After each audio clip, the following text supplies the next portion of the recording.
DK ఉద్యమాన్ని మీరు ఒక కొత్త తరహా డిజిటల్ ఉద్యమంగా భావిస్తున్నారు. ఈ తాత్కాలిక సోషల్ మీడియా అలజడైనా ఇది చాలా ముందుకు వెళ్తుంది, ఇంక ఉధృత రూపం తీసుకుంటుంది అని మీరు భావిస్తున్నారు. అభిజిత్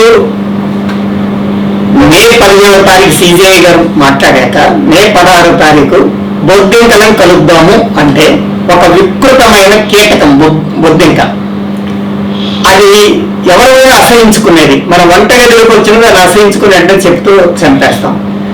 మనం బొద్దింకలుగా మారి మనం అందరం కలుద్దాం అని మాట్లాడినప్పుడు ఒక వికృత కీటకంతో తనని పోల్చుకొని మన వికృత కీటకాలన్నీ కలుద్దాం అన్నప్పుడు అంత అత్యధిక లక్షల సంఖ్యలో స్పందన వచ్చింది అంటే అది ఆశ్చర్యమే మొదలు కావచ్చు. కానీ వికృతమైన కీటకం అది. అసలు ఆ కీటకాన్ని చూసి ఎవరు కూడా ఇప్పుడు సీతాకోక చిలుకలాగనో మరో దానినో రామచిలకలాగనో ముద్దనేది కాదు, అది అసహించుకునేది, తీవ్రంగా అసహించుకునేది. అలాంటి కీటకాలుగా మనం మారదాం, మనం అంతా కలుద్దామంటే లక్షల మంది ఎందుకు స్పందించారు?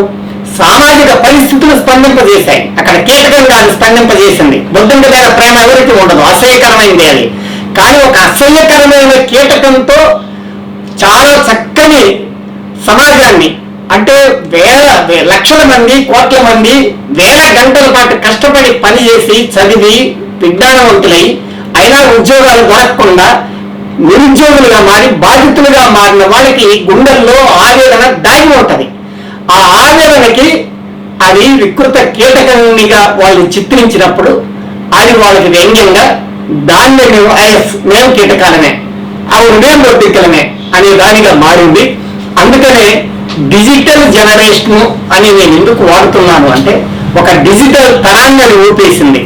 అది సాధారణ ప్రజలు రోజు కీటకాలలాగా పనిచేసే శ్రమజీవులు ఉంటారు, క్రిమి కీటకాలలాగా సమాజం చేత చాలా అగౌరవించబడే వాళ్ళు కూడా ఉంటారు. కార్మికుల్ని, కర్షకుల్ని, దళితుల్ని, ఇవాళ ఈ సమాజంలో మైనార్టీ లాంటి వాళ్ళని చాలా కీటకాలుగా, క్రిములుగా భావిస్తున్నారు. అవును మేము కీటకాలని వాళ్ళు అన్నారంటే అర్థం ఉంది. కానీ చాలా అత్యున్నతమైన చదువులు చదివి, డిగ్రీలు చదివి, గ్రాడ్యుయేట్లు పెద్ద పెద్ద పట్టాలు పొంది బహుభాషా పౌరులుగా మారినటువంటి నిరుద్యోగులు మరి ఆ కీటకాలతో మేము కీటకాలని చెప్పడం అంటే సామాన్యం కాదు. శ్రమజీవులు, రోడ్లు కొట్టేవాళ్ళు, రాళ్ళు వేసేవాళ్ళు, దండం పోసేవాళ్ళు కీటకాలం అంటే మమ్మల్ని కీటకాలను చూస్తున్నారు కానీ మేము కీటకాలం అన్నారంటే అర్థం ఉంది. కానీ చాలా నాగరిక జీవులు మేము కీటకాలం అని చెప్పడం అంటే ఇది విచిత్రమైన రియాక్షన్. అందుకని ఇందులో ఒక కొత్త నూతనత్వం ఉంది, కొత్తదనం ఉంది, కొత్త రకమైన ధర్మాగ్రహం ఉందని భావిస్తున్నాం. మన దేశంలో ప్రస్తుతం 2 రకాల మీడియాలు ఉన్నాయి. ఒకటి సోషల్ మీడియా, రెండోది టెక్నికల్ గా అన్సోషల్ మీడియా అనవచ్చు దాన్ని. సోషల్ మీడియా చాలా కాలంగా అధికార పక్షానికి కొమ్ము కాస్తున్నారు, చాలా బాగా వాడుకుంటున్నారు వాళ్ళు సోషల్ మీడియా, అధికార పక్షం వాళ్ళు. కానీ మొదటిసారిగా మీరు సోషల్ మీడియా ఉద్యమంలో పాజిటివ్ కోణాన్ని చూస్తున్నారు, కొంత పాజిటివ్ ప్రభావాన్ని కూడా భవిష్యత్తులో వేస్తుంది అనుకుంటున్నారు. ఇలాంటి నమ్మకానికి కారణం ఏమిటి? ఎస్, మెయిన్ స్ట్రీమ్ మీడియా చాలా డిజిటల్గా, టెక్నికల్గా డెవలప్ అవుతూ వచ్చింది. కానీ అదే సమయంలో మనకిప్పటికి 15-16 సంవత్సరాల క్రితమే సోషల్ మీడియా అనేది ఉనికిలోకి వచ్చింది. ముఖ్యంగా అవినీతి వ్యతిరేక ఉద్యమం అనే 2011లో ఏది ప్రారంభమైందో అక్కడ సోషల్ మీడియా అనేది రంగంలోకి వచ్చింది. ఈ దేశంలో సోషల్ మీడియా అనేది మెయిన్ స్ట్రీమ్ మీడియాకి రకమైనటువంటి తన గర్భంలో నుంచి పుట్టినటువంటి పిల్లగా మాత్రమే ఈ దేశంలో పుట్టింది, భారతదేశంకి వస్తే. కానీ ఇవాళ స్వతంత్ర జీవిగా మారడానికి ఒక పునాది పడింది, ఈ ఉద్యమం తర్వాత పడింది. ఒక 15 సంవత్సరాల తర్వాత, 1.5 దశాబ్దం తర్వాతనే నేను భావిస్తున్నా. ఎందుకంటే రెండు కూడా కవల పిల్లల్లాగా ప్రయాణం చేశాయి. కవల పిల్లలు కూడా కాదు, తల్లి పిల్లల్లాగా పనిచేస్తూ వచ్చాయి చాలా సంవత్సరాల పాటు. ఆఖరికి జిఎస్టీ ఉద్యమం అప్పుడు కానీ, పెద్ద నోట్ల రద్దప్పుడు కానీ, లేక ఎన్ఆర్సీ లాంటి ఉద్యమం మీద కానీ, చివరికి ముస్లిం వ్యతిరేక, లేకపోతే ఎవరు పోరాడినా వాళ్ళందరినీ పాకిస్తాన్ ఏజెంట్లుగా, ఉగ్రవాదులుగా, లేకపోతే అతివాద తీవ్రవాద వామపక్షవాదులుగా ముద్రలు వేసిన కాలంలో కూడా మెయిన్ స్ట్రీమ్ మీడియా దాని పక్కనే దాని పిల్ల అయినటువంటి తల్లి పిల్లల్లాగా ఇది కూడా జట్టుగట్టి జతగట్టి ప్రయాణం చేసిన దశ ఉంది.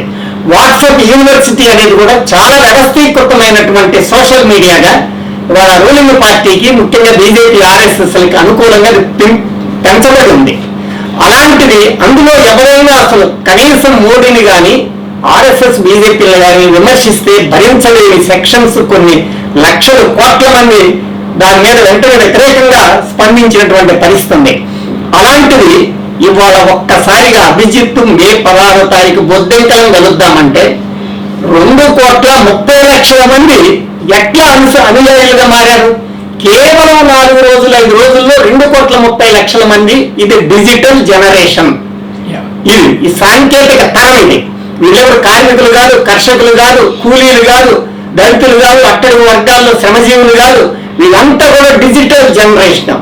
ఇలాంటి డిజిటల్ జనరేషన్ ఒక్కనాడు పోస్ట్ కార్డు వేయడం వాళ్ళకి తెలియదు, ఒక్కరోజు ర్యాలీకి రావడం వాళ్ళకి తెలియదు, ఒక్క ఎండలో నడవడం వాళ్ళకి తెలియదు.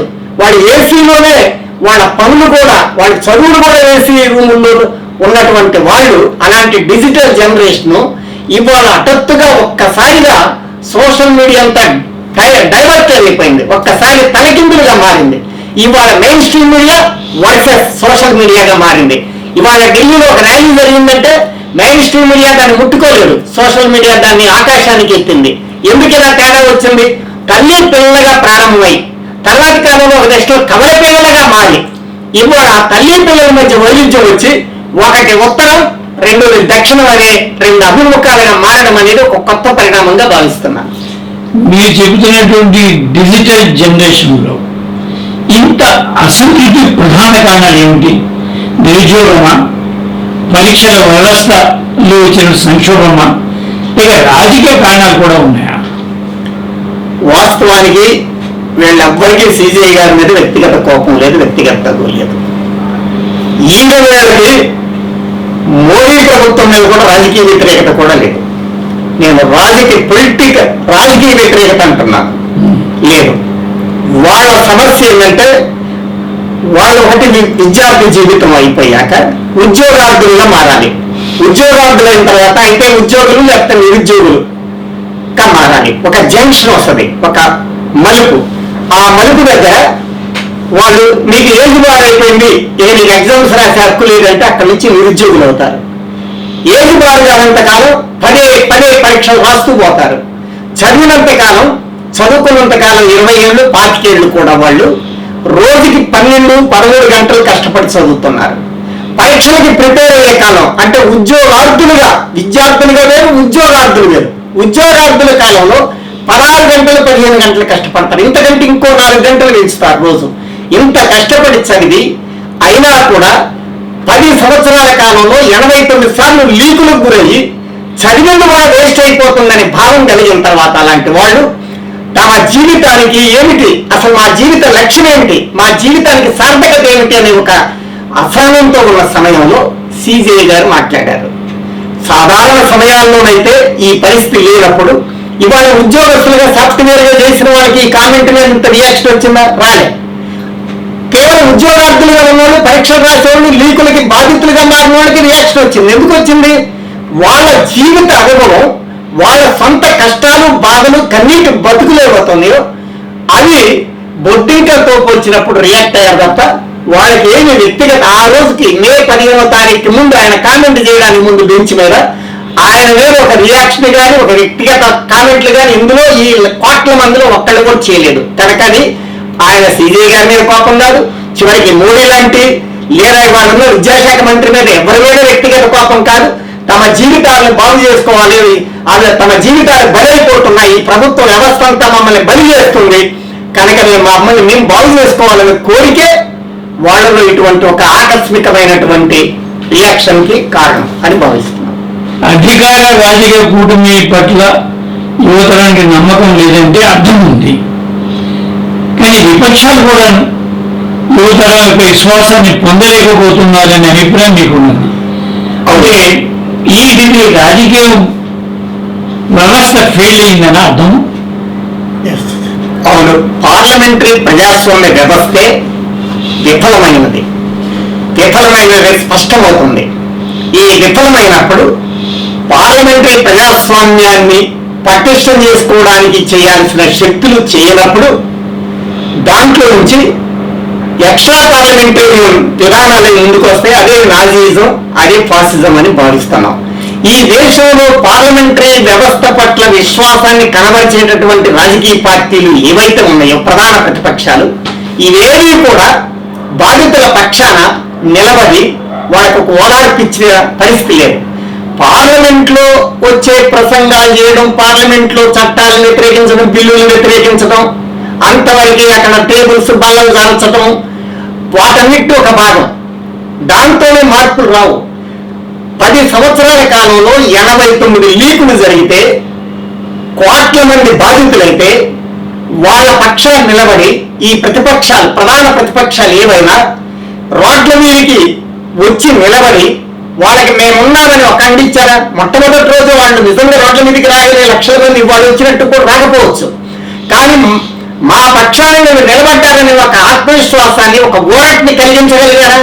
కేవలం రాజ్యసభలో, లోక్సభలో కేకలేసినంత మాత్రాన, మోడీ ప్రభుత్వాన్ని వ్యతిరేకంగా విమర్శించినంత మాత్రాన, వాళ్ళ చట్టాలని, బిల్లుని విమర్శిస్తూ మాట్లాడినంత మాత్రానే ఈ బాధిత యువతరం ఇన్ని లీకులకి, ఇంత పరీక్షా వ్యవస్థలో లోపాలకి బాధితులైన విద్యార్థులకి ఎట్లా అవిశ్వాసాన్ని కలిగించగలరు? అందుకనే కేవలం రైతాంగం, కార్మికులు, కూలీలు, రకరకాలైనటువంటి ప్రజలే కాకుండా విద్యార్థుల యొక్క విశ్వాసాన్ని కూడా చూడగొనలేకపోయాయి ప్రతిపక్షాలు. దానివల్ల పార్లమెంటరీ వ్యవస్థ సవ్యంగా నడవలేక దాని కుంటుపడ్డప్పుడు ఆ కుంటులో నుంచి వచ్చిందే ఫాసిజం, అది పెరుగుతున్నదని భావిస్తాం.